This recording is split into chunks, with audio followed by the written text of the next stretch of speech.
Promesse divine du jour 7 du mois. Promesse numéro 1. Dieu, tu as dit que tu me combleras de toutes sortes de grâces afin que j'en ai encore en abondance pour toute bonne œuvre. Je rends grâce au Père qui me comble de toutes sortes de grâces afin que j'en ai encore en abondance pour toute bonne œuvre. Selon la deuxième lettre aux Corinthiens, chapitre 9, versets 6 à 8. Deuxième lettre aux Corinthiens, chapitre 9, versets 6 à 8. Sachez-le, celui qui sème peu moissonnera peu, et celui qui sème abondamment moissonnera abondamment. Et Dieu peut vous combler de toutes sortes de grâces, afin que, possédant toujours en toutes choses de quoi satisfaire à tous vos besoins, vous ayez encore en abondance pour toute bonne œuvre. Promesse numéro 2. Dieu, tu as juré de me bénir abondamment, et maintenant, Seigneur, tu me bénis abondamment. Épître aux Hébreux, chapitre 6, verset 14. Je jure de te bénir abondamment. Promesse numéro 3. Dieu, tu m'as dit qu'avant que je t'invoque, tu répondras. Avant que j'aie cessé de parler, tu m'exauceras. Livre d'Isaïe, chapitre 65, verset 24.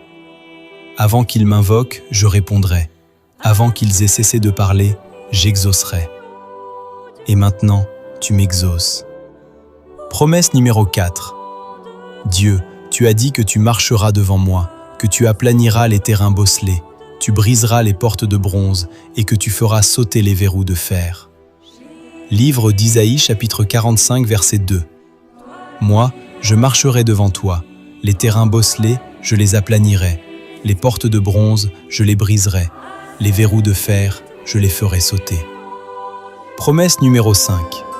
En ma qualité de descendant d'Abraham, Épître aux Galates, chapitre 3, versets 28 à 29, Dieu, tu me donnes maintenant mon Rehoboth. Maintenant, je vais vraiment prospérer dans le pays. Maintenant, je vais vraiment prospérer dans le pays. Oui, je déborde de richesses. Oui, je suis prospère. Livre de la Genèse, chapitre 26, verset 22. Il partit de là et creusa un autre puits. Ils ne cherchèrent plus querelle à son sujet. Isaac donna donc à ce puits le nom de Rehoboth, c'est-à-dire les largesses, et dit « Maintenant le Seigneur nous a mis au large, nous allons prospérer dans le pays. » Livre de la Genèse, chapitre 30, verset 43. Ainsi, l'homme déborda de richesses, il posséda du petit bétail en grand nombre, et des servantes, des serviteurs, des chameaux, des ânes. Promesse numéro 6. Dieu, tu as dit que par les meurtrissures de Jésus, je suis guéri, que par les meurtrissures de Jésus, j'ai été déjà guéri il y a 2000 ans. Et je confesse que le Saint-Esprit manifeste maintenant cette guérison dans mon âme, mon esprit et mon corps. Oui, je suis rempli de force. Première lettre de Pierre, chapitre 2, verset 24. Lui qui a porté lui-même nos péchés en son corps sur le bois, afin que, morts au péché, nous vivions pour la justice.